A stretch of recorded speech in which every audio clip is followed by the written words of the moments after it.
Oke, bismillahirrahmanirrahim. Selamat pagi semuanya. Assalamualaikum warahmatullahi wabarakatuh. Alhamdulillah kita bertemu kembali setelah seminggu libur ya. Oke, baik. Kali ini masih kita bahas mengenai interpolasi polinomial ya, khususnya mengenai bilangan Stirling ya. Bilangan Stirling di sini ada dua jenis, yaitu jenis pertama dan kedua.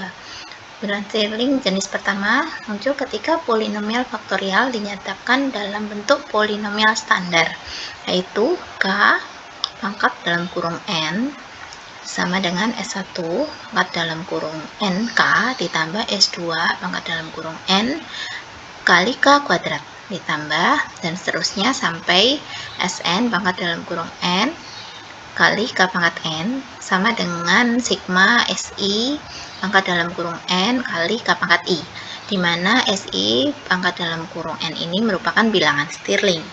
Contoh, misalnya K pangkat dalam kurung 3 sama dengan 2K dikurangi 3K kuadrat ditambah K pangkat 3, di mana S1 pangkat dalam kurung 3 ini sama dengan 2 ya, jadi koefisiennya K. Kemudian S2 pangkat dalam kurung 3 ini sama dengan negatif 3, yaitu koefisiennya K kuadrat, dan S3 pangkat dalam kurung 3 ini sama dengan 1 ini ya, jadi koefisiennya K pangkat 3.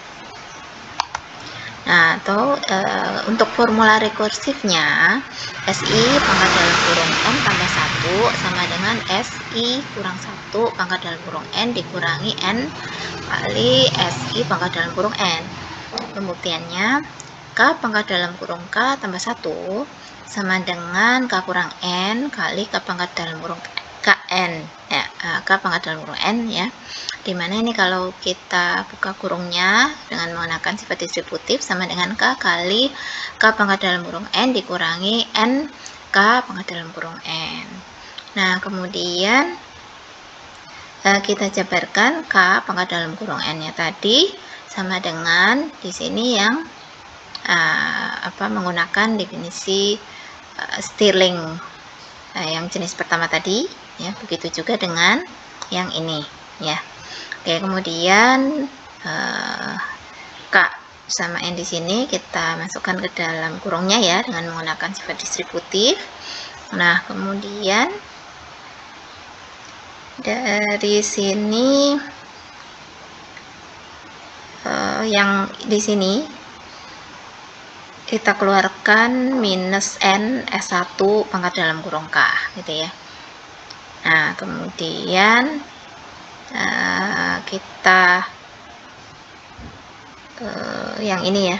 Nah, ini kita pisahkan yang S1 sama N yang ini ya, NSN ya. Oke, seperti itu. Jadi maksudnya di sini kita kumpulkan koefisien K, koefisien K kuadrat, koefisien K pangkat 3 dan seterusnya seperti itu, sehingga sama dengan ini. Nah, kemudian bilangan Stirling jenis kedua muncul jika bentuk K pangkat dari polinomial standar dinyatakan dalam bentuk kombinasi dari faktorial polinomialnya, yaitu K pangkat N sama dengan S1 pangkat dalam kurung N kali K pangkat dalam kurung 1 ditambah S2 pangkat dalam kurung N kali K pangkat dalam kurung 2 ya, ditambah dan seterusnya sampai Sn pangkat dalam kurung N kali K pangkat dalam kurung N, atau kalau dinyatakan dalam notasi sigma sama dengan sigma Si pangkat dalam kurung N kali K pangkat dalam kurung I, dimana Si pangkat dalam kurung N ini merupakan bilangan Stirling. Contoh, K pangkat 3 sama dengan K pangkat dalam kurung 1 tambah 3K pangkat dalam kurung 2 tambah K pangkat dalam kurung 3, dimana berarti S1 pangkat dalam kurung 3 ini sama dengan 1, kemudian S2 pangkat dalam kurung 3 ini sama dengan 3, dan S3 pangkat dalam kurung 3 sama dengan 1. Kemudian berikut formula rekursi untuk bilangan Stirling jenis kedua. Oke, kemudian di sini ada contoh, misalkan diminta mencari delta K pangkat minus 1, ini pangkat dalam kurung minus 1. Nah, delta K pangkat dalam kurung minus 1 ini sama dengan minus K pangkat dalam kurung negatif 2, yaitu minus negatif 1 per K tambah 2 kali K tambah 1. Kemudian di sini buktikan bahwa K pangkat dalam kurung 2 ini sama dengan negatif K ditambah K kuadrat. Seperti itu dengan menggunakan konsep polinomial faktorial bahwa K pangkat dalam kurung 2 sama dengan K kali K kurang 1. Jadi kalau kita gunakan sifat distributif, kita buka kurungnya sama dengan negatif K tambah K kuadrat. Begitu juga K pangkat dalam kurung 3 dan K pangkat dalam kurung 4 ya, dengan cara yang sama. Oke, kemudian di sini ada tabel di mana di sini n-nya, kemudian di sini i. Jadi setiap baris di sini ini menunjukkan koefisiennya, koefisien dari bilangan Stirling jenis 1 ya. Kayak misalnya contohnya ini kan n-nya 3, maka di sini 2 negatif 3 1 gitu ya. Oke, kita mundur sebentar. Nah, 2 negatif 3 1 seperti itu ya. 2 negatif 3 1. Nah, oke, seperti ini dan seterusnya. Nah, jadi ini kalau n-nya 4, n-nya 5 dan seterusnya. Kemudian contoh berikut, gunakan tabel 43 ini untuk mengekspansikan K pangkat dalam kurung 5. Seperti itu. Jadi kita bisa gunakan koefisien-koefisien ini berikut. Seperti ini. Nah, kemudian berikutnya buktikan bahwa K kuadrat sama dengan K pangkat dalam kurung 1 tambah K pangkat dalam kurung 2. Ya, kemudian K pangkat 3 sama dengan K pangkat dalam kurung 1 tambah 3K pangkat dalam kurung 2 tambah K pangkat dalam kurung 3 dan seterusnya seperti ini. Nah, maka kita bisa jabarkan ya. Kita gunakan masing-masing polinomial faktorial ini ya, seperti itu ya. Tentunya dengan menggunakan koefisiennya bisa dari tabel ini. Oke.